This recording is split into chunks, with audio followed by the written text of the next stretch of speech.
चंडीगढ़ लोकसभा क्षेत्र से बीजेपी के उम्मीदवार संजय टंडन द्वारा आज नामांकन पत्र दाखिल किया गया।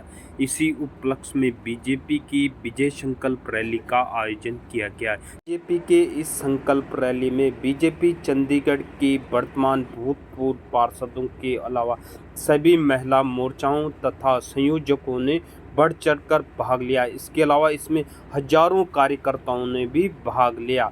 इस रैली में बीजेपी के राष्ट्रीय अध्यक्ष जेपी नड्डा ने क्या कहा, उसके लिए आप देखते रहे मीडिया जंक्शन 21 में। साथ में देखना न भूले, इस रैली के बाद उत्तराखंड की संयोजक भूपेंद्र शर्मा तथा भूतपूर्व सीनियर मेयर हीरा नेगी और पूर्वांचल के संयोजक अनिल दुबे ने इस रैली के बारे में क्या कहा, देखते रहे। उसके लिए मीडिया जंक्शन 21 सुरेंद्र नेगी के साथ सेक्टर 27 रामलीला ग्राउंड चंडीगढ़ से। बड़े बड़े झूठ बोलकर यहाँ के लोगों को ठगने का प्रयास करेंगे, लेकिन दोस्तों लुधियाना के लोगों ने गलती कर ली, वो उनके बहकावे में आ गए। अनंतपुर के साथ वहाँ के लोग भी थोड़ा शरीफ थे कि नड्डा जी को बोलने दें। हम लोग, आप लोग सुनिए। और 1 तारीख को मोदी बनवाए, कितने सेंटर बनवाए, स्पोर्ट्स कॉम्प्लेक्सेस बनवाए। Hey there, it's Meenakshi Dutt. Whether it's perfecting your makeup skills, getting that flawless bridal look, or indulging in luxury treatments, MDM is here for you. Visit us in Sector 35 Chandigarh or Sector 20 Panchkulla. Book your appointment today. Shri Ram, जय Shri Ram.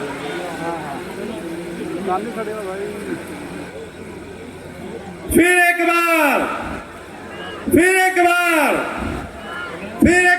Shawl देकर, और यहाँ पर हमारे माता मनसा देवी का जो प्रसिद्ध हमारा मंदिर है, उनका स्वरूप, माता मनसा देवी का स्वरूप देकर श्री जगपाल नड्डा जी का स्वागत, अभिनंदन। नड्डा जी को जय श्री राम, नड्डा जी को जय श्री राम, नड्डा जी को जय श्री राम। सब एक हैं और सबका विकास होगा तो भारत का विकास होगा। और इसी में एक और मंत्र जोड़ा गया मोदी जी के द्वारा, वो था ज्ञान का। ज्ञान मतलब जी फॉर गरीब, वाई फॉर युवा, ए फॉर अन्नदाता किसान, और एन फॉर नारी शक्ति, नारी वंदन। अगर देश का गरीब खड़ा हो जाता है, उसको ताकत मिलती है। अगर युवा को ताकत मिलती है, अगर किसान मजबूत होता है और नारी शक्ति सशक्त होती है, तो देश आगे बढ़ जाता है। इस तरीके से काम होता है। मित्रों, यहां संजय टंडन जी बैठे, ये चार्टर्ड अकाउंटेंट भी है। इनसे पूछो कि 10 साल पहले भारत की आर्थिक स्थिति क्या थी। भारत भ्रष्टाचारी देशों में शामिल था। भारत को भ्रष्टाचारी देश कहा करते थे, पिछलग्गू कहते थे। आज मोदी जी के नेतृत्व में भारत की अर्थव्यवस्था कोरोना की चपेट के बाद और यूक्रेन के युद्ध के पश्चात भारत ने एक लंबी छलांग लगाई और 11वें स्थान से छलांग लगाकर आज 5वें नंबर की अर्थव्यवस्था बन गया। 5वें। और हमने पछाड़ा किसको? ग्रेट ब्रिटेन को, उन अंग्रेजों को जिन्होंने हमको 200 साल राज किया। आज उनको हम पछाड़ कर 5वें नंबर की अर्थव्यवस्था बन गए। आपसे मेरा निवेदन है, संजय टंडन जी को दिल्ली भेजना, कमल का बटन दबाना, मोदी जी को तीसरी बार प्रधानमंत्री बनाना। भारत 2 साल के अंदर तीसरी अर्थव्यवस्था बन जाएगा, तीसरी अर्थव्यवस्था बन जाएगा। आपको खुशी होगी जानकर, भारत दुनिया में दवाई को बेचने में, एक्सपोर्ट करने में दुनिया में नंबर 2 पर खड़ा है। मैं स्वास्थ्य मंत्री रहा हूं। इस देश में एक एक दवाई को आने में 20-25 साल लग गए। मैं बार बार बताता हूं, टेटनस की दवा को आने में 25 से 28 साल लगे, डिप्थेरिया की दवाई को आने में इस देश में 30 साल लगे, ट्यूबरक्लोसिस की दवाई को और नेशनल प्रोग्राम बनने में 30 साल लग गए, जापानी बुखार की दवाई को आने में 100 साल लगे। आज भारत दुनिया को दवाई दे रहा है और दुनिया की डिस्पेंसरी बन गया है, और सबसे सस्ती और सबसे असरदार दवा आज भारत बना रहा है। पेट्रोकेमिकल्स में हम 106% हमारा एक्सपोर्ट बढ़ गया। स्टील में पहले हम चाइना पर रिलाई करते थे, आज भारत दूसरे नंबर का स्टील का मैन्युफैक्चरर बन गया, स्टील प्रोडक्शन हो गया। आप लोगों के हाथ में मोबाइल है, 10 साल पहले इस पे लिखा होता था made in China, made in Korea, made in Taiwan, made in Japan. आज आपके मोबाइल पे लिखा है मेड इन इंडिया।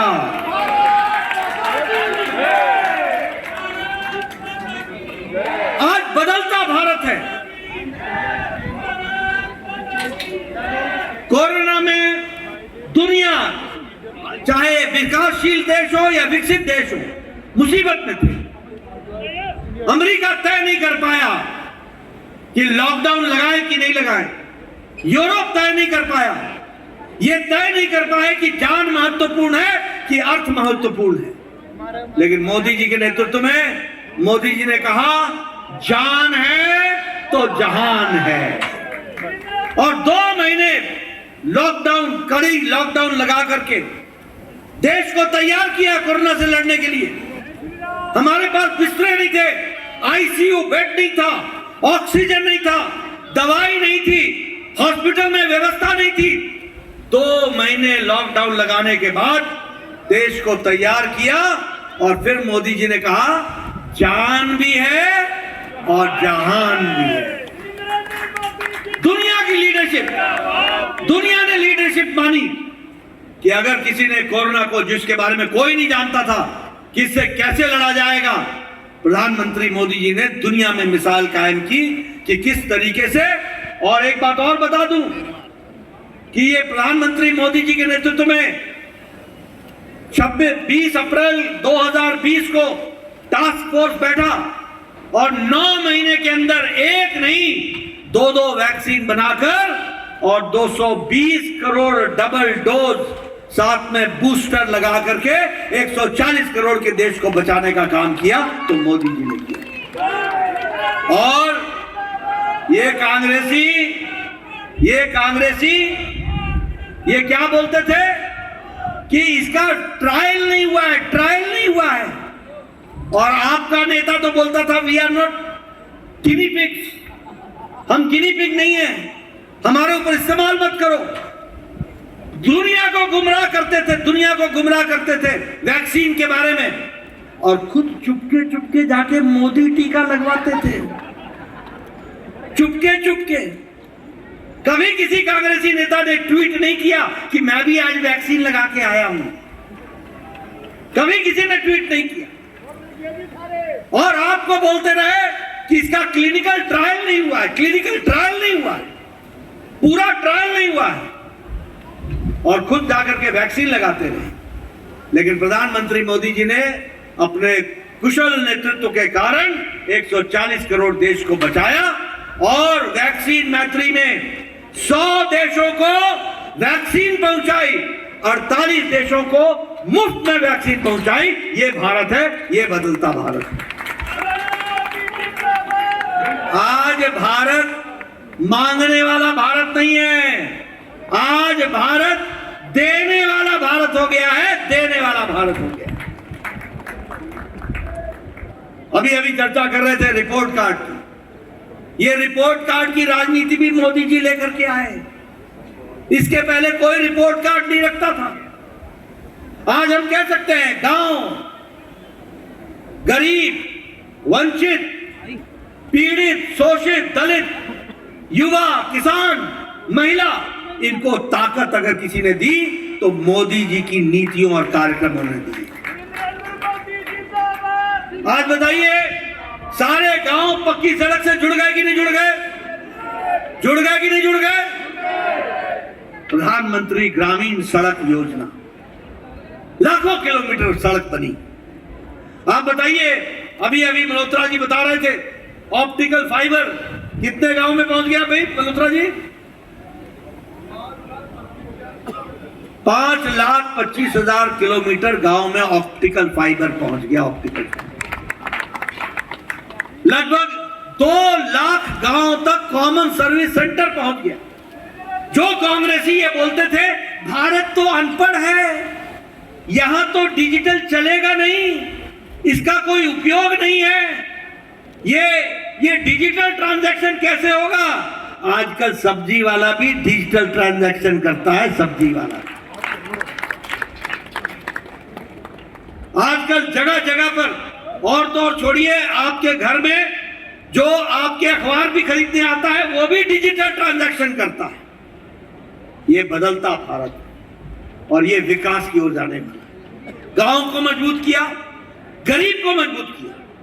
आज आपको जानकर खुशी होगी, आप सब लोग क्योंकि चंडीगढ़ शहर में रहते हैं, आप सब संपन्न लोग हैं, लेकिन आपको मालूम होना चाहिए कि मोदी जी के नेतृत्व में 80 करोड़ की जनता को हर महीने मोदी जी 5 किलो गेहूं या 5 किलो चावल खिला रहे हैं और 1 किलो दाल दे रहे हैं। और इसके कारण आज गरीबी की रेखा के नीचे रहने वाले 25 करोड़ लोग गरीबी की रेखा से निकल करके ऊपर हो चले गए और आगे आ गए। ये बदलता भारत। ये अभी 4 करोड़ प्रधानमंत्री आवास योजना की बात कर रहे थे। मैं तो गांव से आता हूं। 1993 में मैं एमएलए बन गया था। 1993 में मेरा बीडीओ आके मेरे को बोला करता था, नड्डा साहब आपको एक खुशखबरी सुनाए। मैं बोलता था सुनाओ। बोला आपको इस साल एक पंचायत में 2 इंदिरा आवास के घर मिले हैं, बताओ किसको दूं? मैं बोलता था तू ही रख ले भाई, एक अनार 100 बीमार, मैं कहां बांटूंगा? 2 घर, इंदिरा आवास योजना, इंदिरा आवास योजना। और प्रधानमंत्री मोदी जी ने 4 करोड़ पक्के घर बना करके दिए। 4 करोड़, एक एक पंचायत में 40-40 घर, 50-50 घर बन रहे। यह है बदलता भारत। और कैसे घर? Drawing room, bedroom, kitchen, toilet और साथ में गैस का सिलेंडर। और आगे प्रधानमंत्री मोदी जी ने कहा है 3 करोड़ नए घर बनेंगे। 3 करोड़ घर, नए घर बनेंगे। और अब सिलेंडर की जरूरत नहीं पड़ेगी, पाइप से गैस का कनेक्शन गांव-गांव पहुंचाया जाएगा और सस्ता गैस पहुंचाया जाएगा। मैं एक बात और बताना चाहता हूं, प्रधानमंत्री जी ने तय किया है प्रधानमंत्री सूर्य हर घर मुफ्त योजना। हर घर की छत पर सौर ऊर्जा लगेगी, आपका बिजली का बिल 0 हो जाएगा और जो बची हुई बिजली आपके खर्च से बचेगी उसको सरकार खरीद लेगी, आपके आमदनी का छड़िया बनेगा। इस तरीके से योजना बनेगी। मैं आपके सामने आयुष्मान भारत की भी बात करना चाहूंगा। आयुष्मान भारत ये दुनिया का सबसे बड़ा हेल्थ कवर है, दुनिया का सबसे बड़ा हेल्थ कवरेज।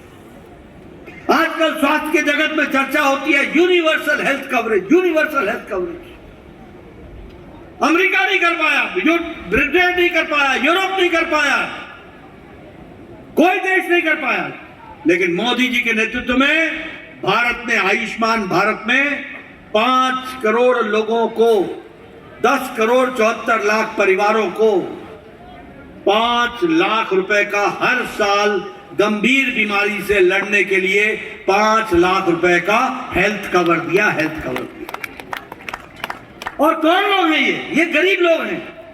रिक्शा वाला, ठेला वाला, रेडी वाला, फेडी वाला, सब्जी वाला, बस का ड्राइवर, कंडक्टर, ट्रक का driver, cleaner, lift man, hotel में काम करने वाला वेटर, सैलून में बाल काटने वाला बार्बर, रैक पिकर जो कूड़ेदान से प्लास्टिक इकट्ठा करता है, ऐसे गरीब लोगों को मोदी जी ने 5 लाख रुपए का हेल्थ कवर दिया। 5 लाख रुपए का। मैं और एक खुशखबरी आपको सुनाना चाहता हूं। संजय टंडन जी को चुनाव जिता के भेज देना। मोदी जी तीसरी बार प्रधानमंत्री बनेंगे। इस देश में 70 साल से ऊपर की कोई भी बहन, 70 साल से ऊपर का कोई भी बुजुर्ग, किसी भी जाति का, किसी भी धर्म का, किसी भी इलाके का, किसी भी आमदनी का, गरीब हो या अमीर, सबको प्रधानमंत्री जी ने आयुष्मान भारत में 5 लाख रुपए का कवर देना है। 5 लाख रुपए। इसलिए गांव, गरीब, वंचित, पीड़ित, शोषित, दलित, महिला, आप सब लोग तो शहर में रहते हैं, लेकिन आपको बताना चाहता हूं, इस देश में 12 करोड़ बहनें ऐसी थी जिनके घर में शौचालय नहीं था। कैसी जिंदगी जीती होंगी, किस तरीके की उनकी इज्जत होती हो। प्रधानमंत्री मोदी जी ने महिलाओं को सशक्त किया और 12 करोड़ इज्जत घर बनाकर उनको इज्जत देने का काम किया, तो प्रधानमंत्री मोदी जी ने किया। मैं यहाँ ये भी बताना चाहूंगा, 30 साल से नारी शक्ति वंदन विधेयक 30 साल से राजनीतिक कारणों से रुका हुआ था, और मोदी जी ने 3 दिन में नारी शक्ति वंदन विधेयक पास कर दिया, और अगली लोकसभा में आप 33% महिलाएं चुन करके आएंगी, ये भी हमको ध्यान। इसलिए विकास के नए नए आयाम, विकास के नए नए काम हर दृष्टि से चले और उनको आगे बढ़ाने का काम किया गया। अभी संजय टंडन जी बोल रहे थे, आपकी मदद की जरूरत पड़ेगी, आपकी मदद की जरूरत पड़ेगी, लाल डोरा, ये वो टैक्स। मैं एक ही बात बोलता हूं, आपको मेरी जरूरत पड़ेगी तो मैं तो रहूंगा ही, लेकिन आपको किसी की जरूरत नहीं पड़ेगी, इनकी जरूरत पड़ेगी। इनका आशीर्वाद मिल जाए, बाकी सब हम देख लेंगे। इस बात का हम आपको विश्वास।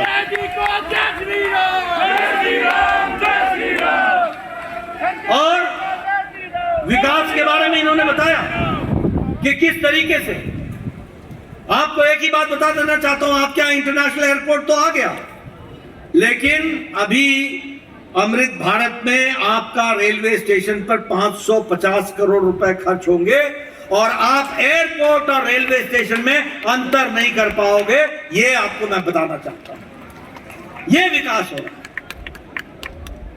पीजीआई को 900 करोड़ रुपए दिया गया था उसके डेवलपमेंट के लिए, नया कैंपस दिया गया है। इसलिए विकास के बारे में हमारे विरोधी भी नहीं बोलते, वो भी मानते हैं कि विकास के बारे में तो विकास के चैंपियन है तो मोदी जी हैं, विकास के चैंपियन है तो भारतीय जनता पार्टी है, ये लोग मानते हैं। और किरण जी के टाइम पर विकास का पेस चलता रहा, यही तीव्र गति से आगे भी चलेगा, इस बात का आपको मैं विश्वास दिलाना चाहता हूं। इससे सारे काम होंगे। पर मैं एक बात जरूर बताना चाहूंगा, मैंने अपने बारे में, अपनी पार्टी के बारे में तो बता दिया, अपने नेता के बारे में भी बता दिया, लेकिन हम लड़ किससे रहे ये भी तो बताना जरूरी है। पता तो होना चाहिए कि लड़ किससे रहे हैं, कौन है, कौन सी पार्टी है। मित्रों, मैं बताना चाहता हूं क्यों, क्योंकि देखो, उजाले का महत्व तो तभी समझ में आता है जब अंधेरी की त्रासदी समझ में आती है। अमावस्या की दिक्कत जब तक नहीं समझोगे तब तक पूर्णमासी को नमस्कार नहीं होती। इसलिए ये याद रखिए कि उजाले को अगर ध्यान में रखना हो तो अंधकार को भी ध्यान में रखो। ये घमंडिया गठबंधन, ये इंडिया अलायंस, ये क्या अलायंस है? ये 2 बातों का अलायंस है, ये 2 बातों का अलायंस। एक है कि इनको आपसे कोई लेना देना नहीं है, कोई लेना देना नहीं है। ये सारी पार्टियां अपने परिवार को बचाने के लिए लगी है, ये सब परिवारवादी पार्टियां। और दूसरा, मोदी जी कहते हैं भ्रष्टाचार हटाओ, और ये कहते हैं भ्रष्टाचारियों को बचाओ, भ्रष्टाचारियों को पनपाओ। ये सब भ्रष्टाचारी पार्टियां, सब भ्रष्टाचारी पार्टी। बताओ, कांग्रेस ने घोटाला किया कि नहीं किया? किया कि नहीं किया?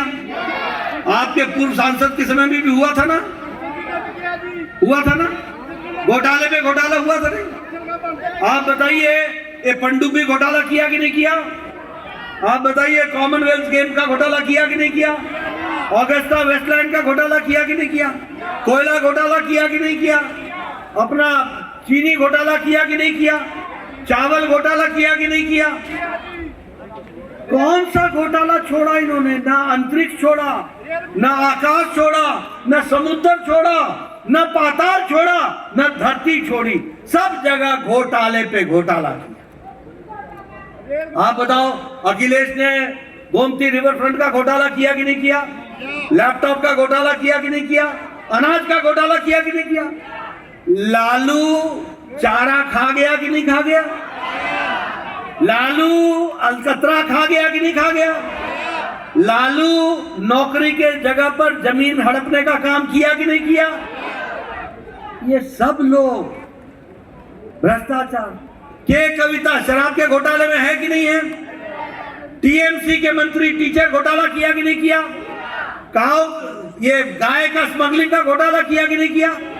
बालू का घोटाला किया कि नहीं किया? और ये डीएमके के नेताओं ने बालू का घोटाला किया कि नहीं किया? सारे घोटालेबाज, ये सारे घोटालेबाज, सब घोटाले में। अच्छा आप बताओ, सोनिया गांधी बेल पर है कि नहीं है? राहुल गांधी बेल पर है कि नहीं है? और पी चिदम्बरम बेल पर है कि नहीं है? कार्तिक चिदम्बरम बेल पर है कि नहीं है? ये संजय सिंह बेल पर है कि नहीं है? ये सारे बेल पर है, सारे बेल पर। आप बताइए, आज ही आए हैं अरविंद केजरीवाल, नहीं तो वो भी जेल में थे कि नहीं थे? मनीष सिसोदिया जेल में है कि नहीं है? और ये सतेंद्र जैन जेल में है कि नहीं है? आजम खान जेल में है कि नहीं है? ये या तो आधे बेल पर है या आधे जेल में। सारे भ्रष्टाचारी। आप बताइए, ऐसे लोगों को आप आगे आने दोगे क्या? इनको आपसे कोई लेना देना है क्या? इनको कोई आपका विकास करना है? इन्होंने अपने परिवार का विकास करना है। आजकल बोलते हैं बेरोजगारी हो गई, बेरोजगारी हो गई। मैंने कहा बिल्कुल, तुम्हारी बेरोजगारी हो गई, आप बेरोजगार हो, आप बेरोजगार हैं। मित्रों, मैं आपसे एक निवेदन करने आया। समय की मांग है कि हम देश के विकसित भारत के संकल्प को पूरा करें। मैं बहुत सी बातें आपसे कर सकता हूं, आपका समय ज्यादा नहीं लेना चाहता। ये पहले जाति के नाम पर लड़ते थे, फिर धर्म के नाम पर लड़े, आजकल चमड़ी के नाम पर लड़ने लगे। आप बताइए, मैं आपके सामने बताना चाहता हूं, ये राहुल गांधी संविधान की किताब लेके घूमता है। मैंने कहा कई बार कि भैया इसको पढ़ भी तो ले, ये घूमता ही रहता है। बाबा साहब अम्बेडकर ने साफ कहा कि धर्म के नाम पर आरक्षण नहीं होगा। There will be no reservation on the basis of religion. धर्म के नाम पर नहीं होगा। कॉन्स्टिट्यूएंट असेंबली में सब लोगों ने चर्चा करने के बाद यह फैसला कर लिया और संविधान में लिखा हुआ है। और ये और इनकी सरकारें आंध्र प्रदेश में, कर्नाटक में दलितों का हिस्सा मारकर, ओबीसी का हिस्सा मारकर, हमारे ट्राइबल भाई का हिस्सा मार करके ये मुस्लिम तुष्टीकरण में वह रिजर्वेशन देने का काम कर रहे हैं। बोलो ऐसा होना चाहिए क्या? जरा जोर से बोलो, ऐसा होना चाहिए क्या? ये पहले धर्म के नाम पर बांटे। अभी वो पित्रोदा साहब है, वो राहुल गांधी के सिपह सलार है। दुनिया में कहीं भी जाए तो साथ में होता है सैम पित्रोदा। उसने क्या कहा? भारत एक ऐसा देश है जिसमें पूर्वोत्तर में जो रहते हैं उनकी चेहरे चाइनीज जैसे दिखते हैं, जो पश्चिम में रहते हैं वो अरबी दिखते हैं, जो उत्तर में रहते हैं वो अंग्रेज दिखते हैं, और जो साउथ में रहते हैं वो अफ्रीकन दिखते हैं। यानी अब चमड़ी के आधार पर भेद करोगे क्या? देश को बांटोगे क्या? ये इस तरीके की भाषा बोली जानी चाहिए क्या? हम अपने भारतवासियों को ऐसे बोलेंगे क्या कि चीनी दिखते हो, अरबी दिखते हो, अफ्रीकन दिखते हो, अंग्रेज दिखते हो? ये बांटने का काम ये कांग्रेस का कुछ सिर्फ प्रयास चलता है। विवेकहीन बात करते हैं। इन सबको घर बैठाने की आवश्यकता है और वोट मांगने के लिए, वोट लेने के लिए हर तरीके के हथकंडे अपनाते हैं। मित्रों, आज मैं बड़ा सौभाग्यशाली हूं कि आज हम सब के नेता प्रधानमंत्री मोदी जी हैं, जिनके नेतृत्व में आज देश सुरक्षित है। देश सुरक्षित। मुझे याद है पुंछ में गोली चलती थी, चंडी मंदिर को रिपोर्ट होता था, और चंडी मंदिर दिल्ली को रिपोर्ट करता था और दिल्ली कहता था अगले हुक्म का इंतजार करो। जब से मोदी जी आए हैं हुक्म हो गया है, कहीं भी बॉर्डर पर गोली चले, जहां से गोली चले उसको जब तक शांत न कर दो तब तक वापस ना आना। इस बात को कहा। आज घर में घुसकर मारने की ताकत है। सर्जिकल स्ट्राइक, तुमने उरी में घटना की, सर्जिकल स्ट्राइक हुआ। तुमने पुलवामा की घटना की, मोदी जी ने कहा तुमने बहुत बड़ी गलती कर दी है, इसका खमियाजा भुगतना पड़ेगा। और 10 दिन के अंदर एयर स्ट्राइक हुई और सारे कैंप ध्वस्त कर दिए गए। ये करके दिखाया। और ये कांग्रेसी जब आपसे वोट मांगने आपके घर में आए तो बोलना मुझे वो जो आप प्रूफ मांगते थे ना सर्जिकल स्ट्राइक का, उसका जवाब दो। जो आप एयर स्ट्राइक का प्रूफ मांगते थे, हमारे जवान शहीद हो जाए देश की रक्षा करते करते, और ये कांग्रेसी प्रूफ मांगे, ये उसके लिए कोई सबूत मांगे। ऐसे लोगों को आगे आने देना है क्या? आने दोगे क्या? मित्रों, मैं एक ही आपसे फिर से अपील करने आया हूं, आपका ज्यादा समय नहीं लगूंगा। इंद्र देवता भी खुश हुए हैं, उन्होंने भी आपको आशीर्वाद दिया है और आगे और देंगे। आप संजय टंडन जी को आप आशीर्वाद दें और 1 तारीख को कमल के निशान पर आप बटन दबाएं। पहले मतदान फिर जलपान। सुबह सुबह जाकर के मतदान दें। आपने मेरी बात सुनी, बहुत बहुत धन्यवाद। जय भारत, जय श्री नरेंद्र मोदी। हाथ जोड़कर सबको वंदन, अब की बार संजय टंडन। हाथ जोड़कर सबको वंदन।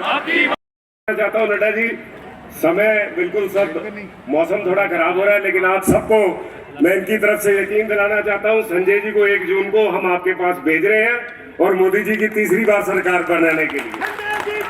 सबसे पहले तो मैं आपके चैनल का धन्यवाद करती हूँ कि आप लोगों ने इतने टाइम से, इतने भरी तूफान में भी आप लोग डटे रहे और आज की इस रैली का संदेश ऊपर वाले ने भी दे दिया कि जब कोई शुभ काम होता है तो उसमें इंद्रदेव भी प्रसन्न होते हैं, तो बारिश होती है। तो आज बारिश की भी बूंदें गिरी, इसका मतलब हमारी जीत सुनिश्चित है। आज जो हमारे राष्ट्रीय अध्यक्ष जगत प्रकाश नड्डा जी लोगों के अंदर एक जोश भर के गए, कार्यकर्ताओं के अंदर एक जोश भर के गए, तो आने वाली 1 तारीख को हम विजय श्री अवश्य हासिल करेंगे। 4 तारीख को जब हमारा रिजल्ट निकलेगा तो हम भारी बहुमत से यहाँ पर जीतेंगे। संजय जी हमारे सांसद बनेंगे। अभी हमारी सांसद किरण खेर जी हैं, उन्होंने जो काम छोड़े हैं उनको आगे जो बढ़ाएंगे वो संजय टंडन जी बढ़ाएंगे। मैं पुनः आपके चैनल के माध्यम से समस्त चंडीगढ़ निवासियों से अनुरोध करती हूँ कि 1 तारीख को सुबह जल्दी उठ के पहले मतदान, उसके बाद जलपान करें और वोट का अपना अधिकार जो है उसको ज़रूर दें। कॉलोनी वाले तो हमारे जाते हैं, परंतु हमारे सेक्टर के जो पढ़े लिखे नौजवान हैं वो वोट डालने कम जाते हैं। उनसे विशेष अपील है कि वो वोट ज़रूर डालें और जो भी उनके बच्चे यदि इंडिया में कहीं हैं उनको भी बुलाकर अपनी वोट डलवाएं। देखिए, चंडीगढ़ की जीत बड़े मतों से अपनी होगी। चंडीगढ़ बड़ा संजय जी की आने से बड़ा एक अच्छा रुझान है, लोगों में इतनी लहर है, घर घर में जो है संजय जी का पूरा इस समय पूरा वो चल रहा है प्रचार, और लोगों में बहुत खुशी है कि लोकल कैंडिडेट, लोगों में बहुत खुशी है। देखो, ये हमारे जो चंडीगढ़ में जो उत्तराखंड के मैक्सिमम जितने 1.5-2 लाख के करीब हमारे उत्तराखंड के लोग हैं, करीबन 90% सारे जो है बीजेपी की तरफ और संजय जी की तरफ से अपनी पूरा फाइनल है, पूरी तैयारी पे बैठे हैं। सबसे पहले तो आपके माध्यम से आज परशुराम जयंती है। मैं सारे देशवासियों को परशुराम जयंती और अक्षय तृतीया की बधाई देता हूँ। आज बहुत ही शुभ मुहूर्त में संजय जी ने आज नामांकन दाखिल किया है और आपने देखा अपार भीड़ उनकी जनसभा में आज शामिल हुई है। हमारे देश के आज भारतीय जनता पार्टी के अध्यक्ष जगत प्रकाश नड्डा जी आए थे, अपना भाषण दे के गए हैं, अपने विचार रखे हैं सबके सामने। मुझे लगता है लोगों में बहुत उत्साह है। जैसा अभी बात कर रहे थे आप उत्तराखंड तो ये 90% कह रहे हैं, 99% बीजेपी के साथ है। पूर्वांचल सारा शहर बीजेपी के साथ है और 1 तारीख को निश्चित तौर पर संजय टंडन को विजयी बनाकर हम लोग पार्लियामेंट में भेजेंगे। मंडल अध्यक्ष मंडल नंबर 17 से सेक्टर 22-23 मेरे अंडर आते हैं और मैं भारतीय जनता पार्टी के लिए 3 साल से यहाँ काम कर रहा हूँ एक्टिवली। आज का जो जनसभा नड्डा जी ने बताई वह सारी बातें तो पता ही हैं, बस एक ही बात है कि इतने फास्टेस्ट जो डेवलपमेंट हमारे देश का हुआ है आज तक आपने देखा होगा कहीं भी नहीं दिखाई देगा, चाहे विदेशों में भी नहीं दिखाई देगा आपको इतना फास्टेस्ट डेवलपमेंट होना। और जहाँ तक संजय टंडन जी की बात है, इतनी पुकार थी, ये पहले से ही काम करते हैं, लोगों के इतने काम करें, इनका अपना दरबार लगाते हैं, जनता दरबार अपने घर में, कोई भी आदमी चला जाए उसके बारे में उसका काम कर देते हैं और सबके चहेते हैं। और इतने दिल से तैयार है पूरी चंडीगढ़ जनता कि संजय टंडन खड़े हो गए हैं, हम तो इनको ही वोट देंगे, इनको ही वोट देंगे। अगर हम 2 बंदों बोलते 4 बंदे अपने आप आ जाते हैं जनसभाओं में, मीटिंगों में, इतना इनका उत्साह है कि हम 1 जून को जो मर्जी हो सारे काम छोड़ करके, मतलब खाना भी नहीं खाएंगे और कहीं भी नहीं जाएंगे, सब तो पहले वोट संजय टंडन जी को करेंगे। संजय टंडन जी मजबूत होंगे तो नरेंद्र मोदी जी मजबूत होंगे, नरेंद्र मोदी जी मजबूत होंगे तो हमारे देश की सरकार, देश का डेवलपमेंट, हमारे आने वाली संतानों को भी इसका सुख मिलेगा।